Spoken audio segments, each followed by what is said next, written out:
He is a CEO of Tenable, a cybersecurity company. He's also a former director for U.S. cybersecurity with the Department of Homeland Security. Amit, good to see you. It's been a while. So talk to us about the nature of these hacks between Caesars Entertainment and MGM Resorts. They're a bit different because one focuses on customer information, the other seem to target the resort's operations. But at the end of the day, does it all come down to money? What's the objective of these hacks? Yeah, for sure, there's some differences in how these organizations are responding to the hacks.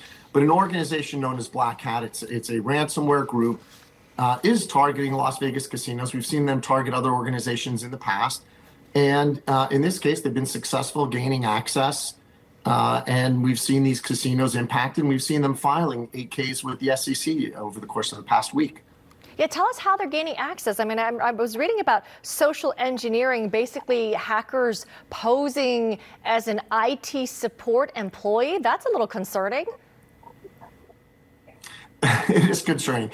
We do see social engineering as a very active path for access for hacker groups, especially this one. And many of us have experienced this, where you get a text, you get a phone call from somebody claiming to be part of an organization and asking you to divulge sensitive information. In this case, they only needed one particular victim within the organization and then began to expand their access. And when you use a lot of these cloud platforms, access becomes the real perimeter and where the modern battlefield is being fought. So do you know where the cyber attacks stand right now? I mean, are these resorts like Caesars and MGM, how are they operating? How will they recover? And I know that you also talked about potential ransom that has been paid. It is, that's the way these groups operate. They encrypt your systems, they grab the sensitive information about your customers, and then they hold you ransom.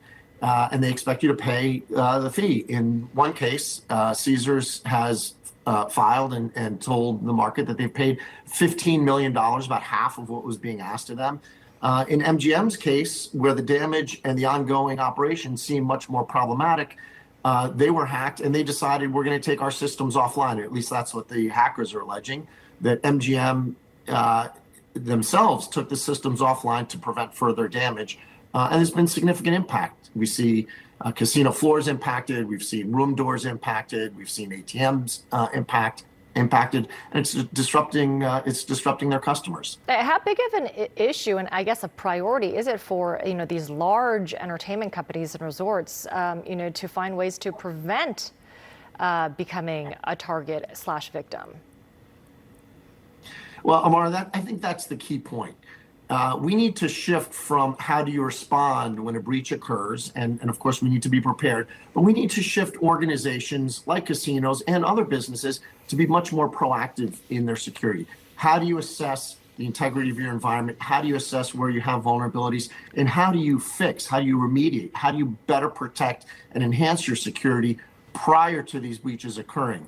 And I think that's where we have more transparency, more visibility of these breaches can help organizations learn from them and better protect themselves going forward. You mentioned a different group. I had read about Scattered Spider, this cyber criminal group that was known to target casinos and hotels in recent weeks. Who do you and other industry experts believe is behind this?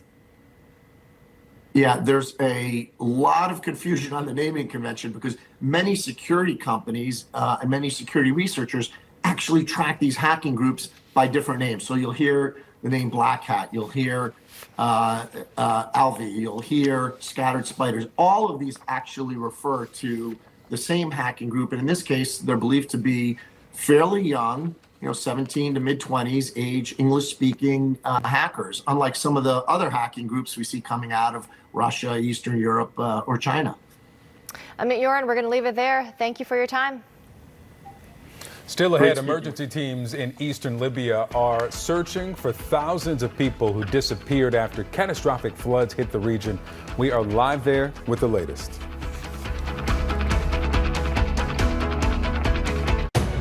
There's a path right where you are. Now inside the car.